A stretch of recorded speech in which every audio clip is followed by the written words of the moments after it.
Take a breath.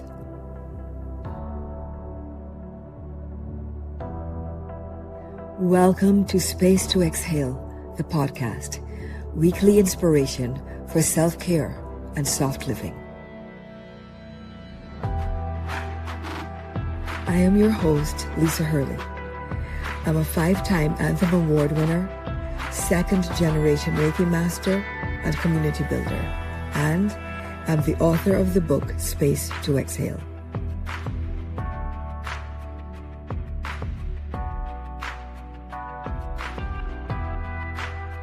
Through healing modalities like breathwork, affirmations, and meditations, I'll guide you on a life-changing journey to help you know yourself, love yourself, be yourself, and create much-needed space to exhale.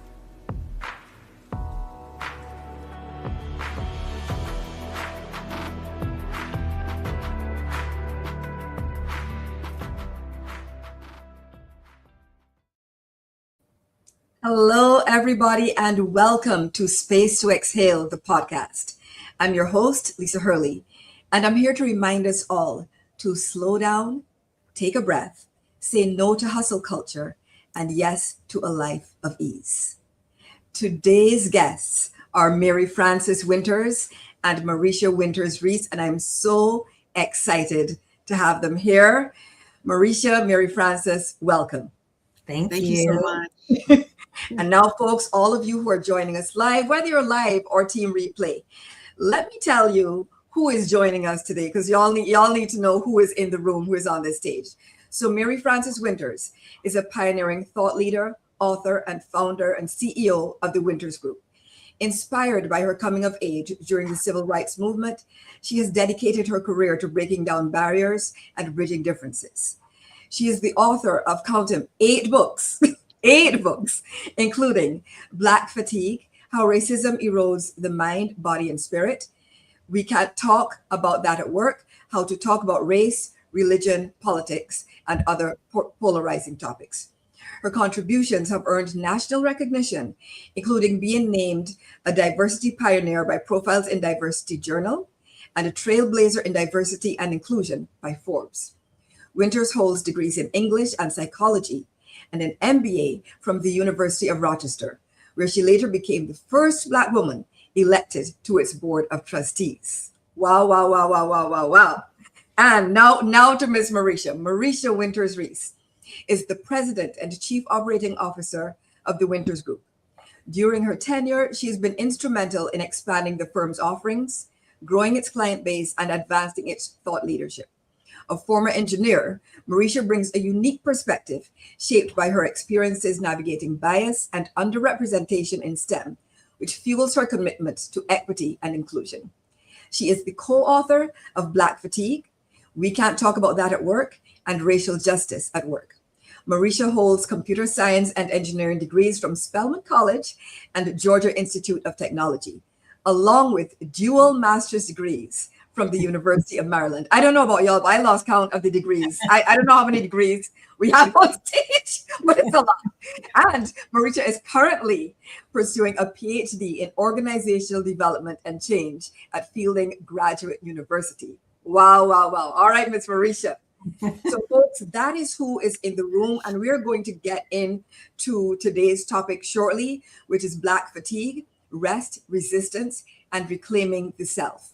But as you know, before we do, we're going to take a moment to exhale. So I invite you all to close your eyes, if that's comfortable for you. Sit down, lie down, whatever makes you comfortable. If your shoulders are near your ears, bring your shoulders down, away from your ears. Move your head lightly from side to side, back and forth. Relax your neck a bit. And now let us all inhale together. And exhale. One more time. Inhale. And exhale.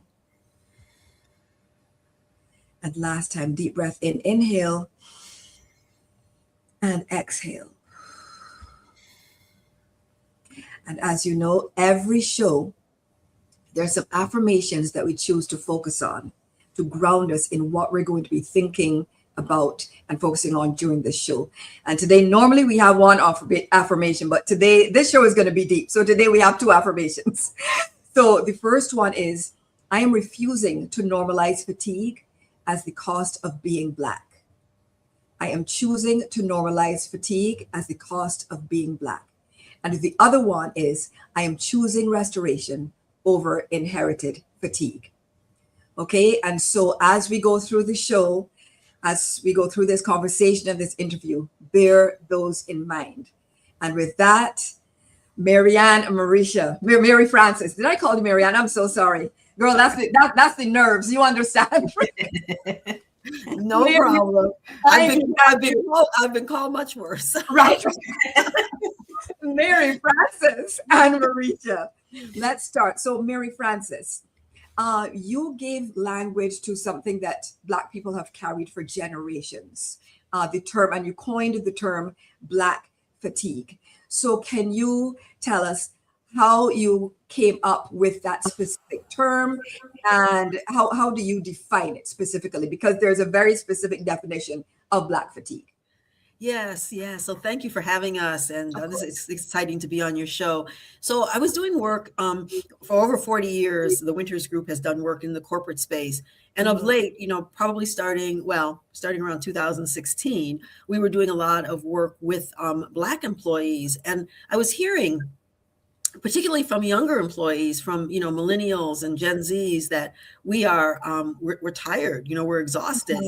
And I thought, if you're exhausted at 25 and 30 years old, and I've been doing this work for so much longer, that this intergenerational malaise from living and experiencing the microaggressions, the bias and whatnot, particularly in the workplace, because that's the space that we're in. Yes. And it occurred to me that, it's more than just being burnt out. It's more than just being tired. There was something that was deeper, because they had experienced this with their parents. They saw their parents go through, the corporate space or workspace, not necessarily even corporate, but workspaces, and being discriminated against. And here they are now trying to move forward and finding the same thing. So I looked up the word fatigue. And so, what does fatigue really mean? Right. And there were 2 definitions. And one definition had to do with metal, METAL. And it was the ongoing or the consistent weakening of the metal. And I thought, that seems to, be apropos here. And so that the definition, and I'm going to read it, from the book, so that there is no confusion. Black fatigue is the repeated variations of stress. And that was what it said about metal, METAL, and caused by racism that result in extreme exhaustion and cause mental, physical, and spiritual maladies that are passed down from generation to generation. And so that is the official definition of Black fatigue that I have coined. And as you know, and as probably some of your listeners know, the term has been co-opted since then and defined differently, but that is the official definition. Yes. And speaking of it being co-opted, I want to encourage people to, of course, we have all of the links and so on are going to show up on screen, and I will drop them in the chat later. I want to encourage you to always make sure that you do your research and be careful about going to the source. When I was doing some of my research, I came across a page entitled Black Fatigue. I won't go into it, but it clearly is not owned by you, Mary Frances, or you, Mareisha. And yes, so just be careful. Make sure you're going to the source. You should be looking for Black Fatigue Official. You should be looking for the book specifically. Make sure that you see one of these 2 faces, one of these 2 names, so that you know that you're going to the right source, because people are definitely trying to already erode and co-opt what you all have built. And so we have to fight against that and make sure that we're giving credit where credit is due, and that we're uplifting the correct voices. So that is just a message for us all to, be in community, use our common sense, and make sure that we are, paying attention to the actual people, the actual person who has coined this phrase, and the people who are Mary Frances and Mareisha, who are pushing this work forward. So another question for you, Mary Frances: how do you distinguish Black fatigue, let's say from burnout or stress or just ordinary exhaustion? Yeah, as I was saying, it's really deeper. I think burnout and stress and ordinary exhaustion can be episodic. Yes. You have certain times in your life or certain experiences, but Black fatigue goes deeper because you're carrying the oppression that the ancestors endured as well. And so, you've got your aunties and your nanas and all of those who and who you perhaps look up to, but what they endured as well. And so you're carrying that in your own lived experience. Yeah. So it almost is it's almost inherited in some ways, right? Yeah, correct. Absolutely. So Mareisha, the first edition of Black Fatigue was published in 2020.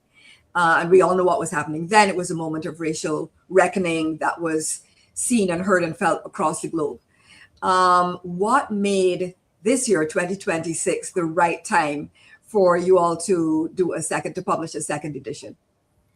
Yeah. So thank you as well for having us here today. And so in 2020, as you said, we had the murder of George Floyd. We also had COVID was starting, right? And so there was a lot going on. And the book was very popular then and over the years. And so it was last year sometime, the publisher came to Mary Frances. By the way, to add to my bio, I am daughter of Mary Frances as well. So if anyone didn't know that. Oh, yes, just in case you didn't know. Thank you so much. Some people do. They'll be like, oh, that's, yes. Like, people do that with me and Sharon as well. Like, are you guys, wait, Hurley, are you guys sisters? Yes. But so they came to Mary Frances and asked if she would do a second edition because the first edition was so popular and recognizing that, there would be some things to update. And Mary Frances said no. She said, it's too fatiguing. I'm in a place right now where I want, and you spoke to this, Lisa, or the intro, the ease, right? She was in a place where, no, I don't want to have to sit and write and relive and rehash this. And being as Black people writing about Black fatigue, that is fatiguing, right? So you're looking up all of these statistics and stories and all the things. And so I was kind of like, no, I think we should, there's so much that's happened. So she said she would do it if I joined her on the second edition to help, with just the updating and adding new stories, new information. And so, and it's just working on it. It just kind of really showed. So 5 years, 6 years can feel like, oh, that's a short time. And I wish I had the first edition here. I meant to have it because if you see, I meant to have mine too. Mine is literally.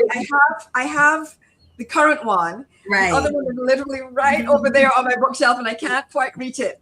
I know, because I wanted to show like the difference in size, right? Like that just shows how much we've updated and how much had to be added in that short time, right? And so when you think about.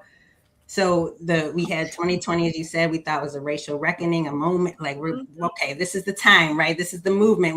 Some things are going to change.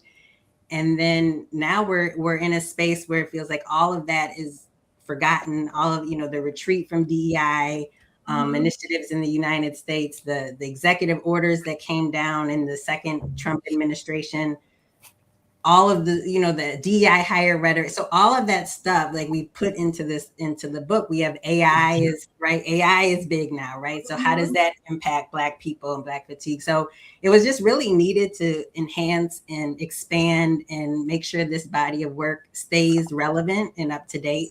So I'm grateful to be able to join her and to be able to help make sure it works, but it's needed because so much has happened. Like we're living through it, right? As Black women, Black people that are listening, but we know, but it's like when we sat down to write it and to add, it was just like, it was eye-opening, like how much has either gotten worse, how many more stories we could include, how many more examples and all of that.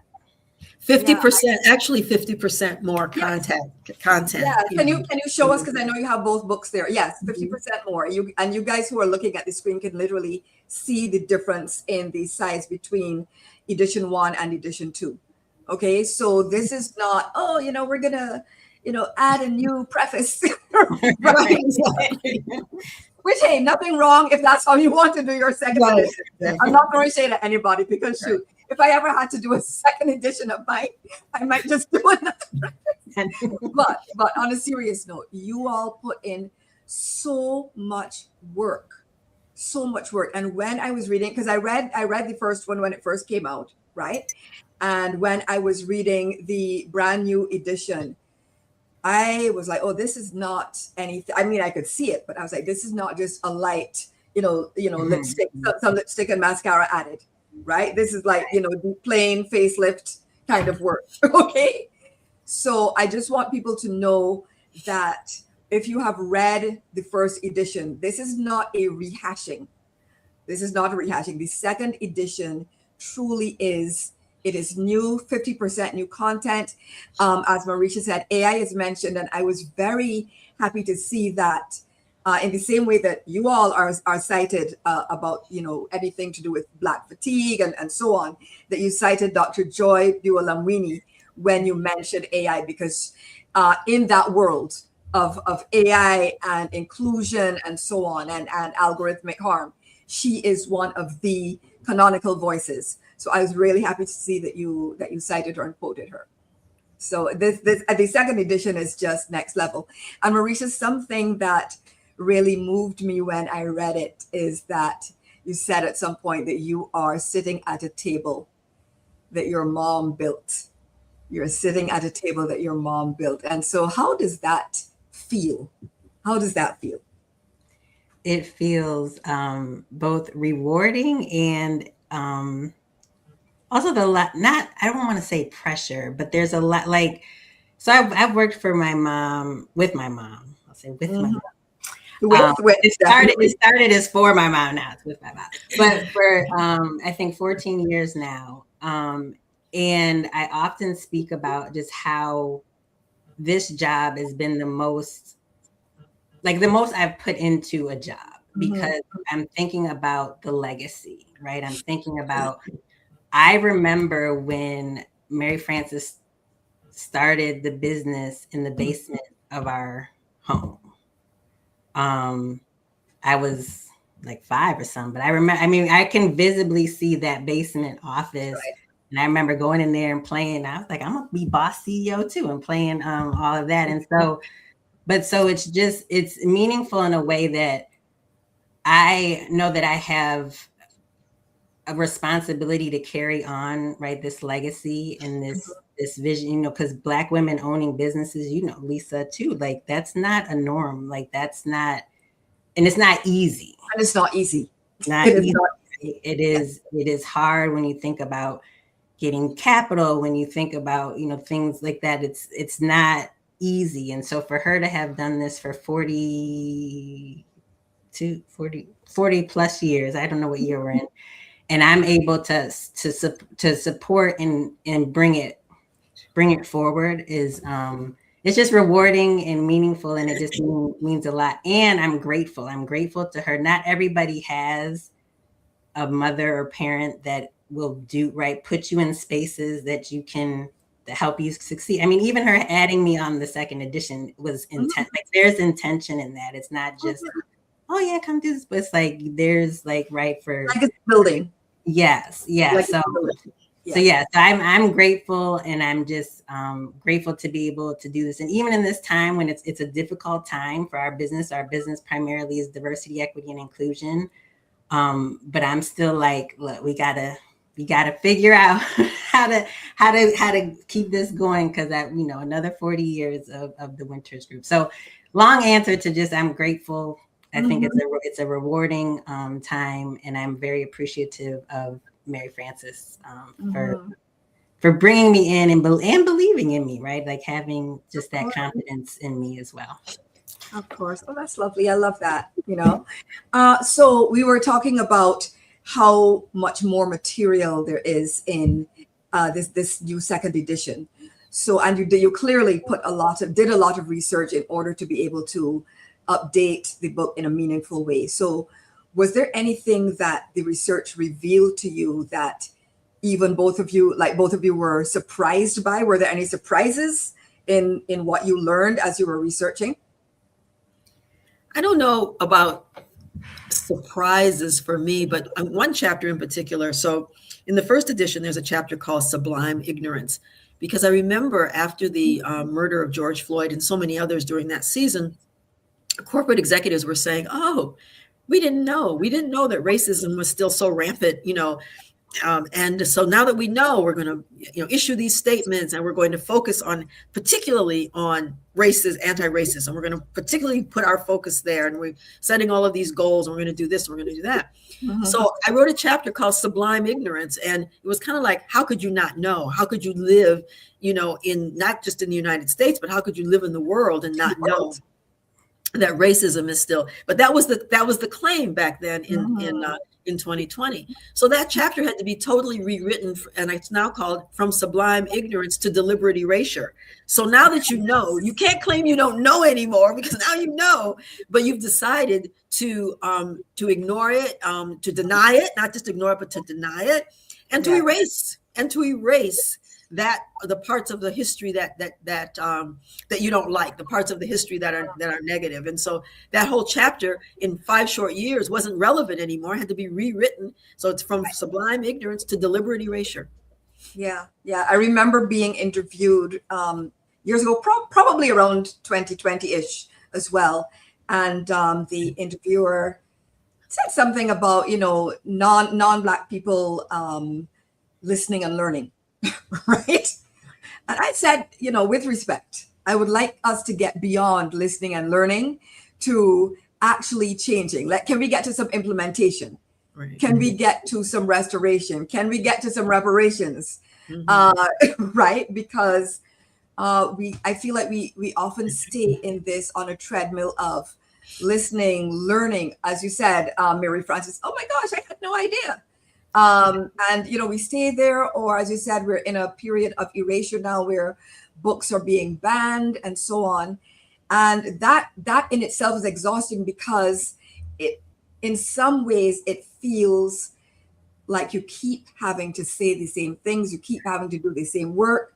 And so I understand, Mary Frances, when Mareisha said that initially when your editor approached you, your publisher approached you, you were like, no, I can't do this because it's too tiring. I get that, because it can feel like we keep saying this. When are they going to learn? When are they going to learn? So yeah, that just real quick too, that reminds me of, well, not that necessarily something new in the book, but we have a chapter called Then Is Now. It was also in the first edition.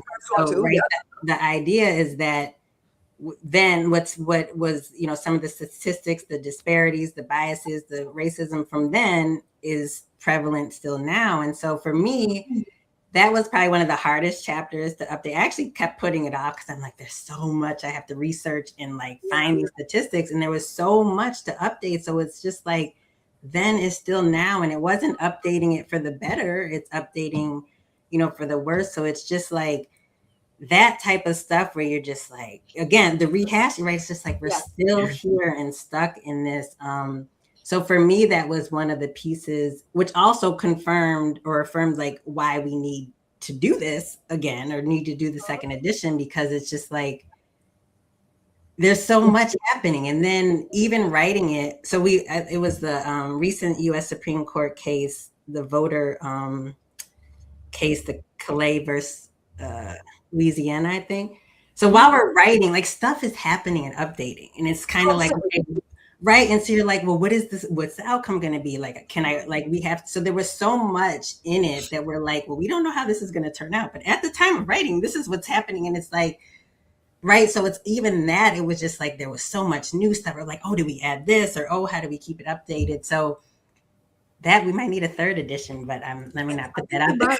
I think you might, because Mary Frances is like, oh no, you convinced me to do one. I am not doing a third one. You'll have to write that one on your own, Mareisha. I feel like the order of the authors' names might be switched for that one. Mareisha, yours might be first, with contributions from. Right. With contributions from. Oh my goodness. So, both of you describe what it feels like to be watched, constantly assessed, constantly scrutinized. And Mary Frances, you mentioned being called the N-word at the age of about 5. I remember my sister actually had a similar experience. And Mareisha, you write about feeling like you were on display at school, because of your hair and how you move through the world, as a Black girl, right? What did those early experiences do to you both over time? And Mareisha, you can go first.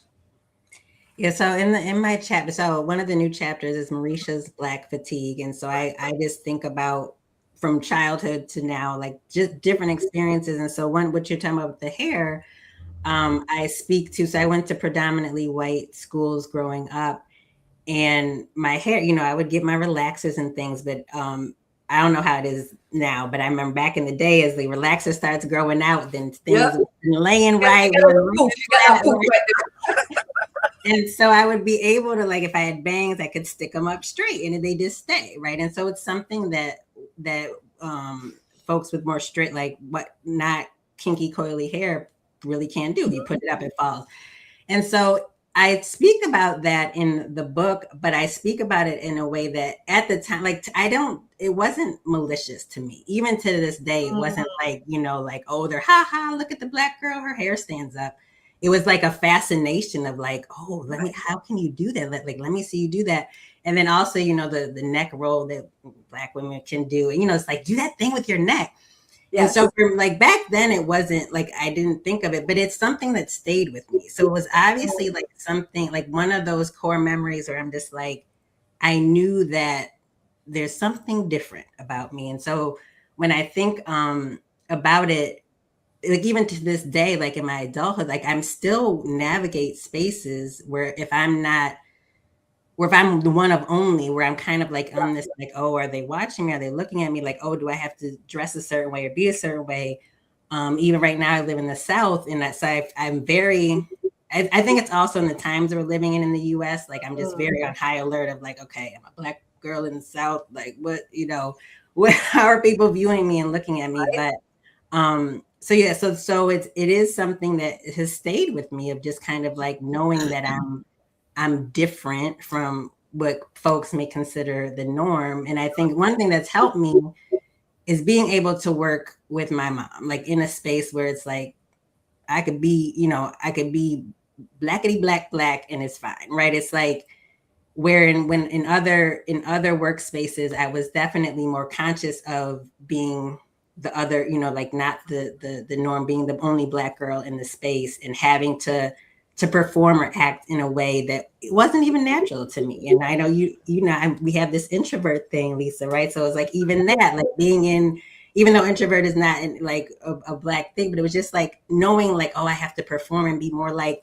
these people and outgoing and different things. So it's definitely something that that stayed with me and still stays with me. Like it's not like I'm not recovered from it. Like I still think about just being like, oh, I'm different, right? Not different, but it's like in a space where it's predominantly white. Like it's kind of like, how am I being viewed? How am I being perceived? Right. And I would imagine like having to carry that.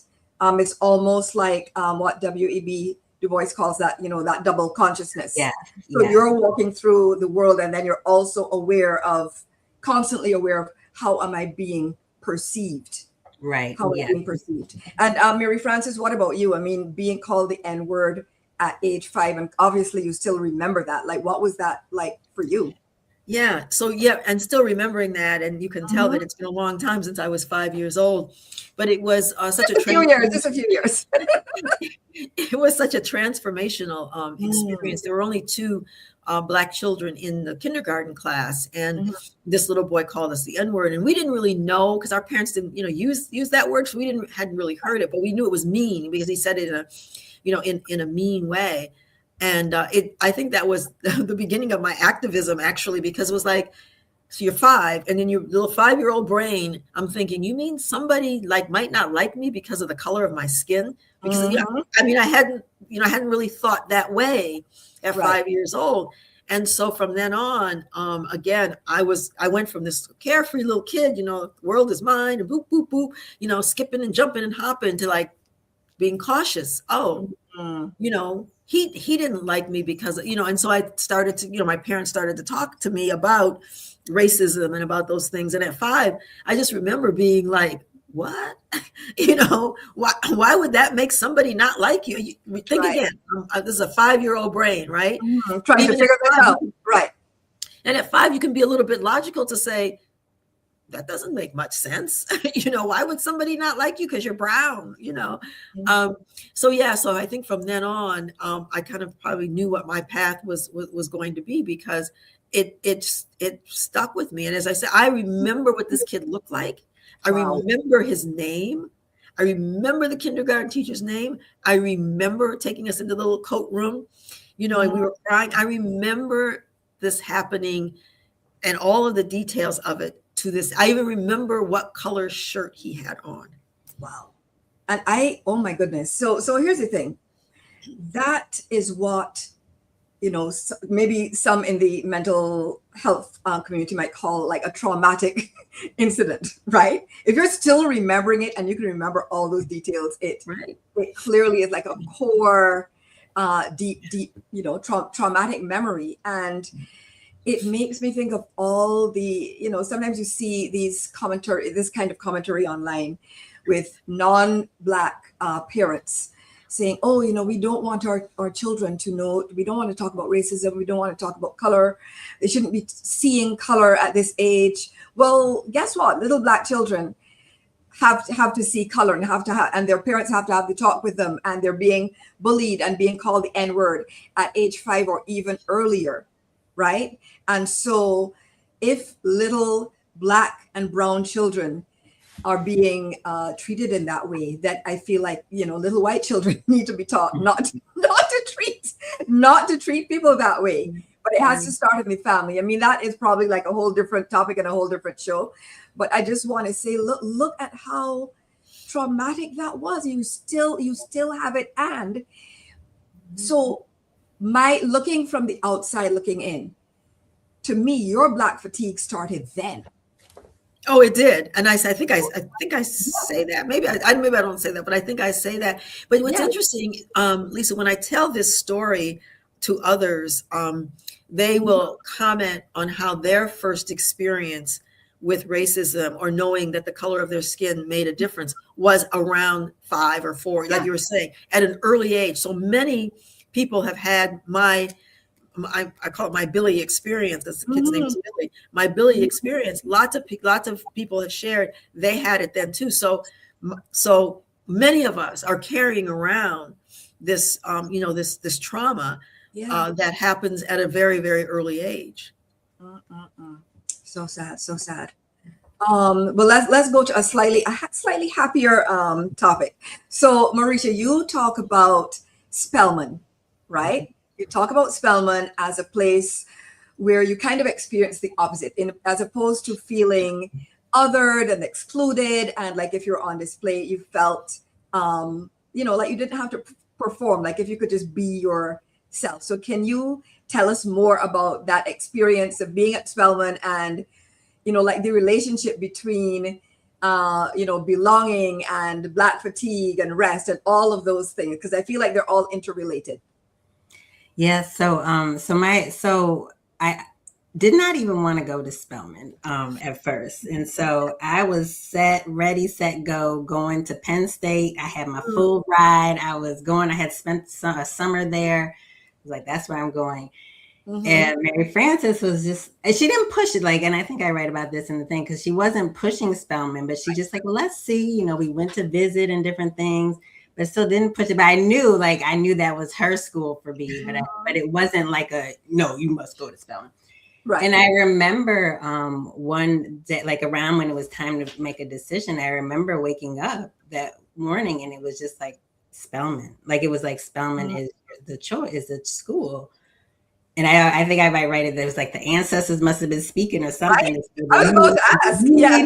You need to go to Spelman. And so I chose Spelman, and it was definitely the best decision, because I was able to be in a space where everybody looked like me, not, you know, but you know what I'm saying? Black men space, a across the street, Black men, down the street, Black men went with, you know, because of the, for those of you that know the Atlanta University Center, there's, you know, the different schools, Spelman, Morehouse, Clark, Atlanta, and Morris Brown. And so to come from growing up in a predominantly white space, going to school, living in predominantly white spaces, to this time of being in a community of women, young women who are like me, have maybe had some of the same experiences as me, who I don't have to perform for, who I don't have to, you know, be this other person in front of.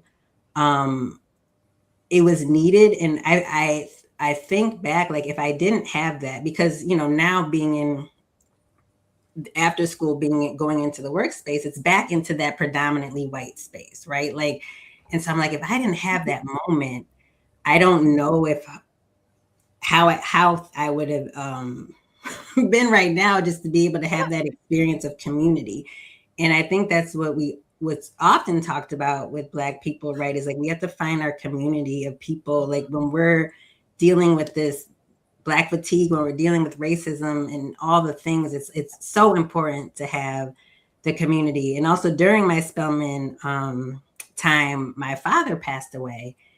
Oh, and we write about that as well in the book. But and my aunt, my dad's sister lived in Atlanta. Mm-hmm. So I'm also like, so back to the ancestors, right? It's like they knew where I needed to be at this time, right? Because I feel like if I was at Penn State, I don't know how people would have like helped and supported me, and how I would have been able to navigate that time. So there's definitely importance of something to say about that community that you could finding your community, finding your people that look like you, that experience some of the same thing. Like, understand your lived experience, right? Understand your lived experience into where I can just navigate through and feel like I could be myself. And so it was a very meaningful experience. I recommend anybody that's looking at colleges now that might be listening, consider HBCUs if you can, because, and I see someone FAMU is in the house here too. So yeah, that's my Spelman story. Yeah. So it is not called that clearly, but, you know, I called it HBCU, but I attended the University of the West Indies, right? So in terms of how it is, of its being, it is in fact historically Black. Yes.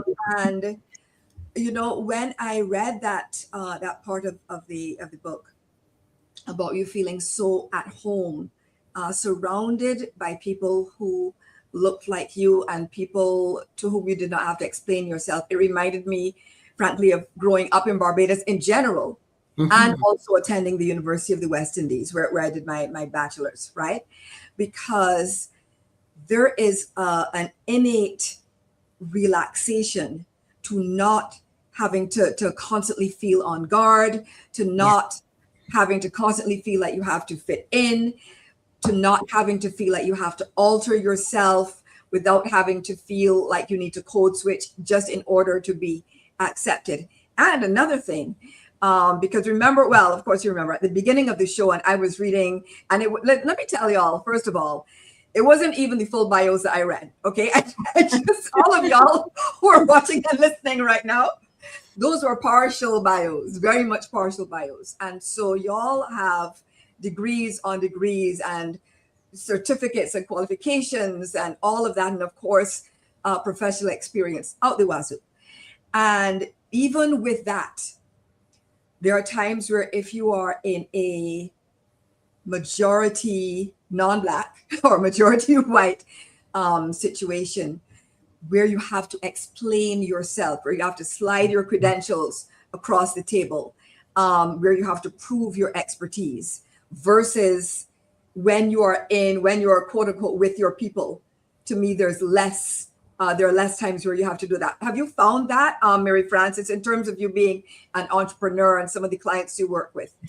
What do you have to say about that? Yeah. Yeah, it's truly is, you know, sort of a natural sense of belonging. And we write about this in our next book coming out, which you're probably going to mention, by Healing Black Fatigue. And we talk about the term belonging, and belonging has become, one of the letters in the DEI, DEIB for some organizations, and belonging. And I said, when I started to do some more of the research, when you're in a space with your people, you just belong. That you don't have to prove that you belong, but belonging in the corporate space is a strategy. So we're developing a strategy so people feel that they belong. And, for some of us, it's still hitting that wall that, are you ever going to feel like you belong? And so in our next book, I say, maybe that shouldn't be your aspiration. Maybe you shouldn't be trying to feel like you belong and be able to understand the context of which you're in. This is my work, but I'm not ever going to feel that I, quote, belong, but I can still succeed because I have other places where I don't have to work. That's the fatigue. I don't have to work at belonging, but we're in just difficult situations. I'll remember early on in the business, there was a Black man who worked at this large company, and he was in a position to hire our company to do some work. And he said, the optics, he said, if I hire your company, you're Black, I'm Black, they're going to assume that I hired you because you're Black. So he says, even though your proposal was better, even though I know you can do the job, I've got to tell you, I've got to go with the white company because, and so that sort of thing, goes on, as well, because, we talk about Toni Morrison, talk about the white gaze, right? So there's this, so the assumption would be made, he felt, and it was going to jeopardize, his career. So some of us are just not willing to take that risk. Yeah, it's unfortunate. It's unfortunate because it feels like one way or the other you can't win. Right? Exactly. It feels like you can't win. Yeah. So the qualifications are there, but we're still not going to, hire you because the optics, Right. And so the redlining sort of is compounded by that, the corporate redlining. So since you mentioned your upcoming book, Healing Black Fatigue. So Mary Frances, you and I first came into community, through our work and just sort of fangirling, right? Fangirling over LinkedIn. And you very generously wrote a blurb for my book, Space to Exhale. So thank you so much again for doing that. Sweet. Thank you so much. So Healing Black Fatigue obviously is moving in a slightly different direction than edition 1 and edition 2 of Black Fatigue. So rest, boundaries, self-care, work-life balance, practices for healing. Where do you see Healing Black Fatigue and Space to Exhale sort of speaking to each other most clearly? Yeah, thank you. So we recognize that Black fatigue laid out and identified the issues and the problems, lots of statistics, lots of evidence. And what people have said to me after the first edition is that, wow, I couldn't name it. I mean, I knew I was feeling these things, but I couldn't name it. But I think where Black fatigue may not have gone far enough is to say, so now that I know about it, what do I do about it?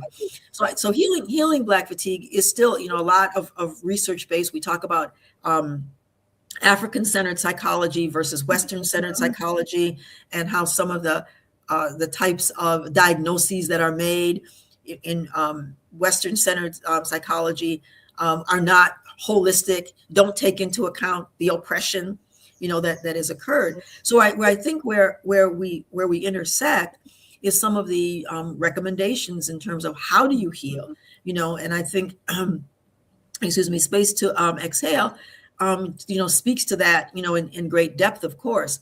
So I think that's where the intersection lay. But we have a chapter that really lays out what some of the techniques and some of the things that people can do. But the book is more, again, more the research and in terms of how we get to healing. And we have a chapter on the village, creating, or not creating, but embracing the village, embracing the idea of the village. And we have examples of where that concept comes from. We have a chapter called Calling on the Ancestors. And, so yeah. And then, just really trying to go back to, or not even go back to, but restore and reclaim the kinds of strategies that are indigenous to our people, that was stripped away from us in favor of, Western methods of healing.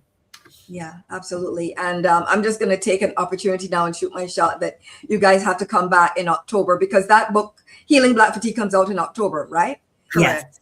So yeah, I'm going to shoot my shot and say, invite you back. We'd be happy to. Yeah. I'm going to tell you real quick, Lisa, too. Healing. So after we finished second edition, it was, well, first year we're on a high. Like, we finished, we could do another. Right. But we were also like, okay, what's in that? Like, we need something that gives some people some tools. This was going to be a little workbook, we were going to do it on our own, like download the PDF, get you some exercises, right? All this. Enter your email for the free download.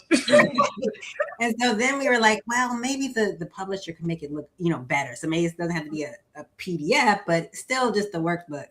So we took it to the publisher. They're like, yeah, no, we don't really do the workbooks anymore, but I can see a whole book. So this is now, like Mary Frances said, this became a whole other book and project. So that's why Mary Frances don't want to write no more with me. She's like, I'm done.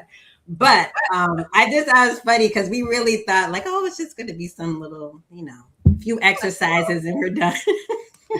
I say this with love, right? Looking at your all of your qualifications and everything that you've done, and the little bit I know about how you approach, everything that you do. There's no way that you're going to do a little PDF. That was you might have.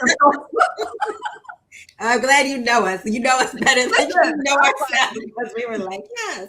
You see, and that's the difference between me and you, because so my everybody in my family has degrees, right? And so my dad has a doctorate, and my sister has 2 masters, and so I have my lonely little master's degree, right?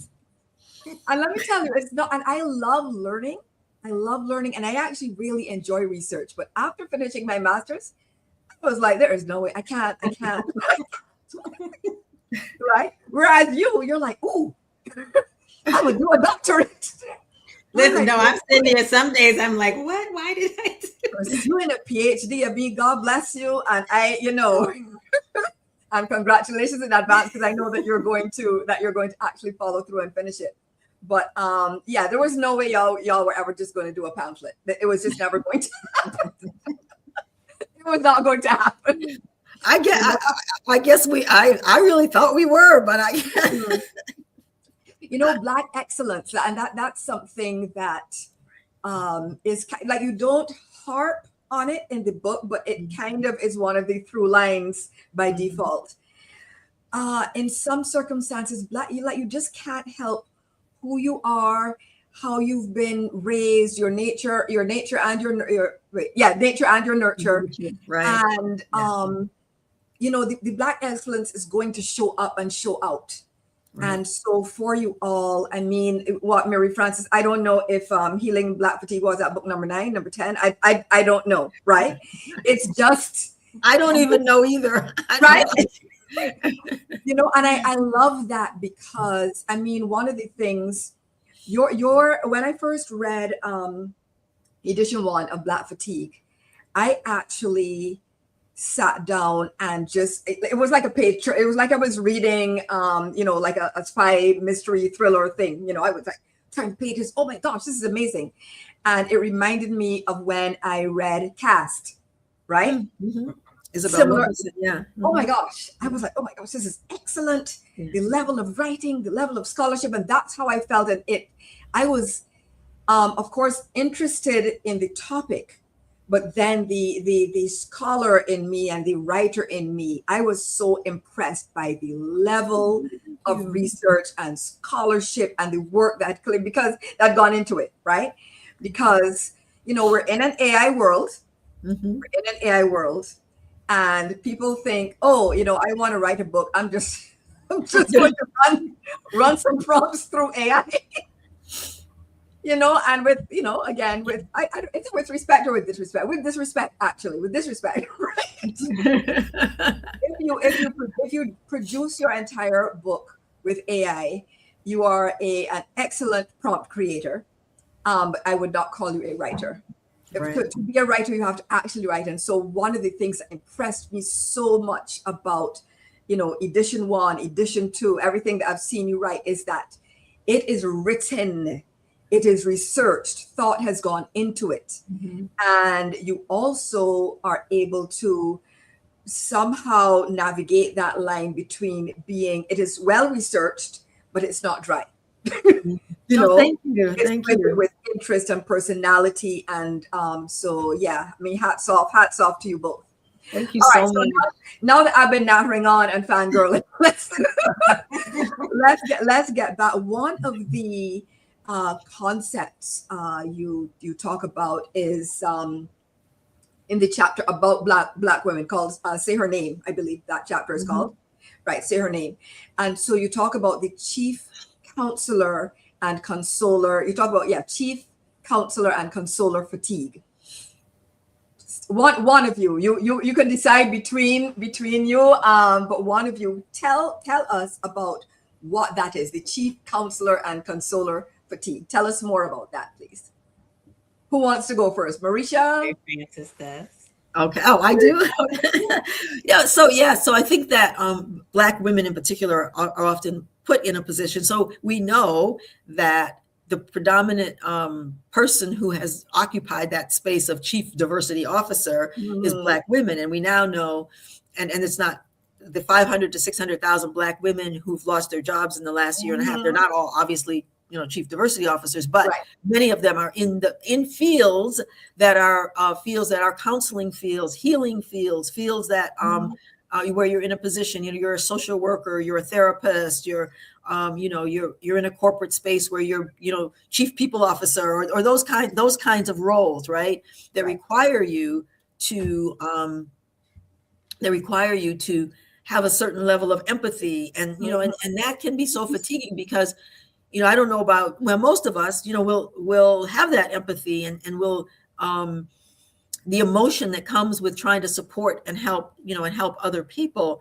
And we're not necessarily then, helping ourselves because we're putting ourselves out.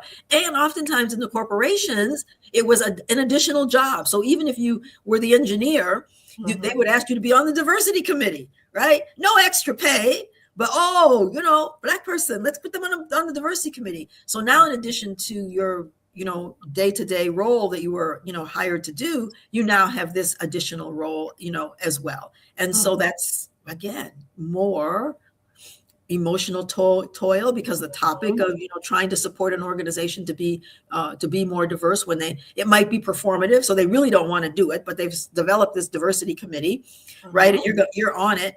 And from what I've seen over the years is oftentimes nothing comes of it. You just sit and you talk and perhaps you do a survey. We've had many companies where we've done the survey. You got to do a study. You got to do a study or a survey, right?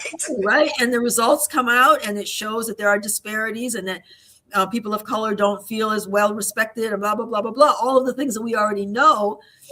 But then the company just talks about it. And you go to these monthly diversity committee meetings and you just hash it and rehash it and rehash it.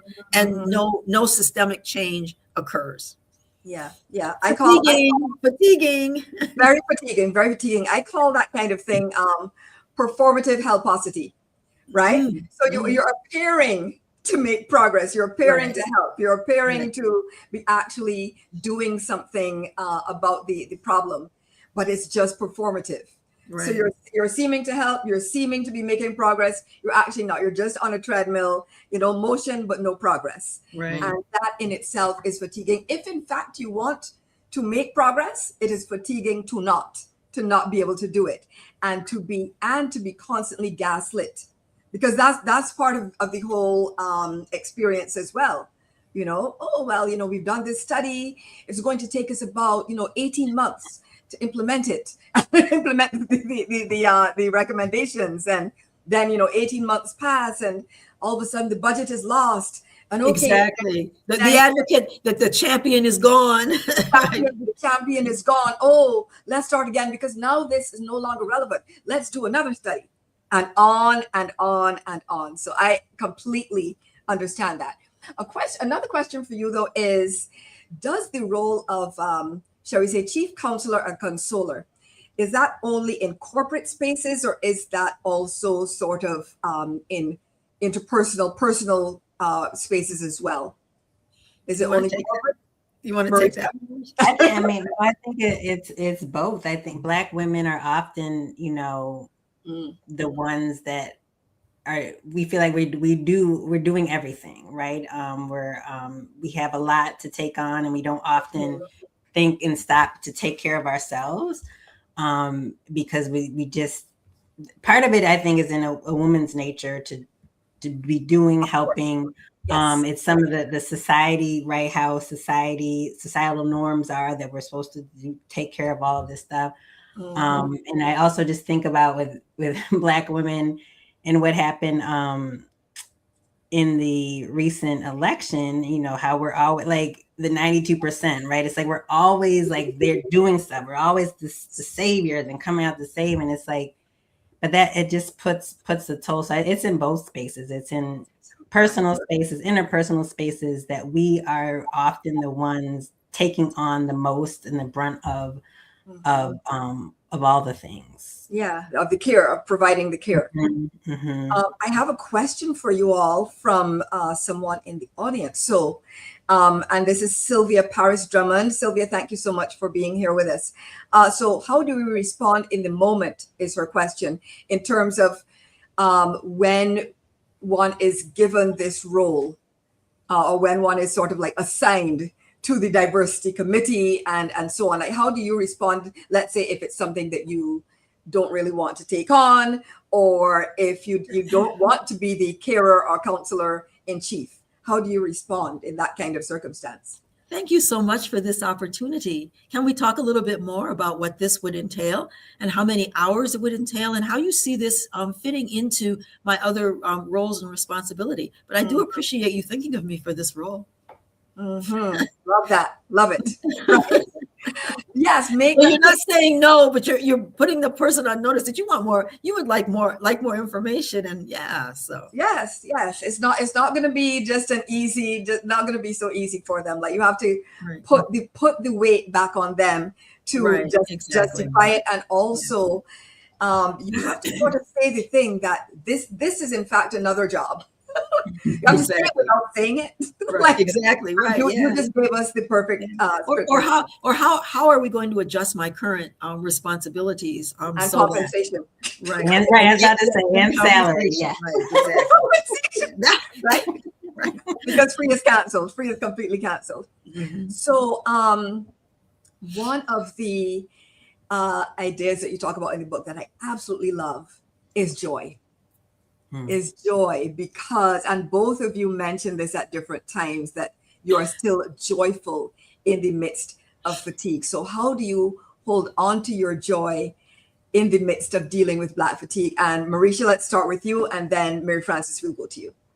Yeah, I think it's just a necessity, right? Like, we have to find those moments of joy, of hope.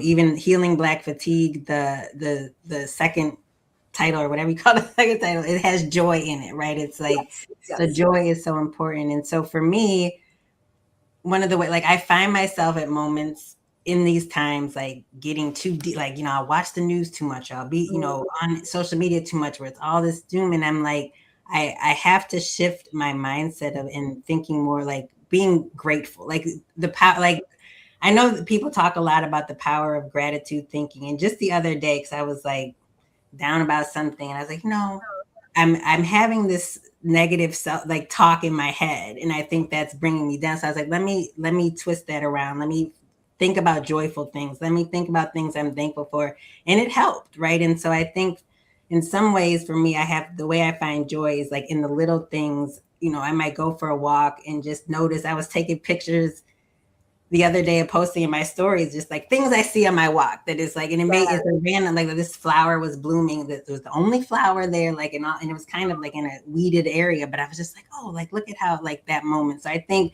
and so in Healing Black Fatigue, we talk about that, the micro joys, like finding the small moments, because I think if we just stay in this fatiguing state, right, this time of this, like we're not gonna survive. We're not gonna be able to get through. So anytime we could find those little pockets of joy, whatever small, it may be a small thing. I just encourage us all to do it. And someone just put in there, joy is healing, joy is resistance. So I believe it. Like they don't want to see us happy. So we go out there, like, be joyful, just, and we know there's a lot going on in the world, but find your time of joy and just be happy with your people. Oh, thank you so much. And so Mary Frances, what about you? So it is very intentional. You have to be intentional about finding joy. So many little places. I love to dance, right? And so here in Barbados, the listeners may not know, but I'm living in Barbados a little bit more than part-time. And there's always a place to go to dance. I mean, because it's a tourist place, so there's always some place where there's a band or there's a DJ, and you can go. I was dancing last night. I went to to QP Bistro last night, and I go probably once a week to some place where I can just let it all out and dance. Dancing and singing, and I mean, I know we're known. There are these memes and stuff that show us, in that kind of like from slavery, like, oh, look, they're happy. The slaves are happy. They don't care about being enslaved. But I think that, of course, we're not happy, but it was the idea of how can we find some kind of joy and release all of that tension and just, this sheer abandon. And I also find, joy just in connecting with other like-minded people who also are also joyful, who are going to keep that spirit going. So like Mareisha said, it's the micro joys. It's not necessarily, all of this stuff around us. There are certain things in our environment we cannot control. We cannot control what the president of the United States is going to say. We cannot control that, right? But we can control how we respond. Absolutely. Absolutely. And I think sometimes one finds joy because of, and sometimes you find joy in spite of. Right. And many times, because of what we are dealing with, because of Black fatigue, it might be in spite of, but it's okay. It's still joy. It's still joy. And joy is a positive and uplifting and healing energy. So, which is very, very healthy for us all.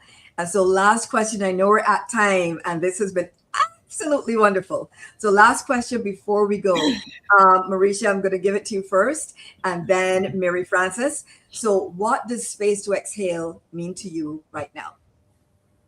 So right now, space to exhale means, like we just talked about, finding joy. It means, so thinking about, again, not to continue to harp on it, but thinking about what the times we're living in. What helps me get through and what helps me be able to breathe and exhale is knowing it's not going to last always, right? So trouble don't last always. And I have to remember, like, to keep going and keep doing my work, because my work is needed. Once we get on the, to help us get to the other side, but once we get on that. So that's where I find, so that helps me to be able to exhale and breathe and not take the weight of all that is happening. Good. I love that. What about you, Mary Frances? Knowing that my amazing, incredible daughter is going to carry on this legacy and not allow the work that we do to create a world that works for all is going to die or fade away, that she will carry it on. So knowing that and seeing her blossom and grow in this role, and she's now president of the company, it just gives me utter joy and peace knowing that she will carry on. Yes, that your legacy is in such good hands, because I mean, who could you trust more? Who could you trust more right, than your own progeny. So I absolutely love that.